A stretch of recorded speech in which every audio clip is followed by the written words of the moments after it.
All right, let's get back to earnings, okay, and get back to consumer demand. Because here's another example. Let's go. DoorDash, people are still ordering, right? On DoorDash here, revenue up by 30% above estimates. The company reported a 23% increase in total orders year over year. Customers placing 426 million orders in the quarter total, and the value of those orders up by 25%. So that's ahead of estimates as well. So all of this, again, showing this increased strength. Something else that stood out to me, this subscription revenue. Both they and Uber, right, are trying to push these subscriptions.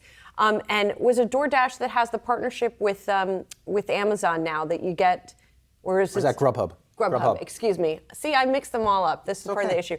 Okay. But we are seeing promos applied to drive a lot of these subscriptions. Subscriptions at an all-time high now for Dash Pass, more than 10 million members. I can't think of anything I want less than an Uber monthly subscription. I just don't need it. But to your point here on DoorDash, another good quarter. Margins held relatively stable, not expansion, but still pretty good quarter there. Orders growth up 23% in the most recent quarter. Deceleration versus 69% growth last year, but stable quarter over quarter. That's a win. Seeing a lot of analysts on the street mark up their earnings estimates for this quarter.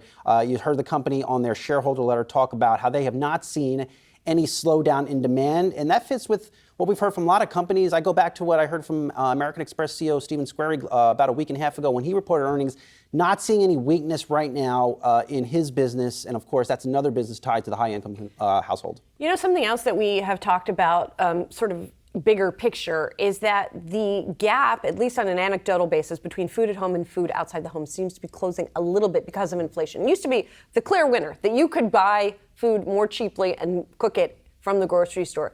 But now that we are seeing those prices go up so much, and yes, DoorDash, prices at restaurants are going up as well, but I think psychologically people maybe are perceiving that there is a little more value now in ordering. Who knows? Yeah. I don't know. Maybe that's something. Well, I'm going to start cutting back. I spent $91 on my Chipotle dinner last night. It was a large order. I'm not going to get into what I actually ordered, but it was a very large order, and frankly, it was very shocking when I got that bill. On some things, I think you're very representative of like the public at large, and other things, I throw you a curveball. All right. Not.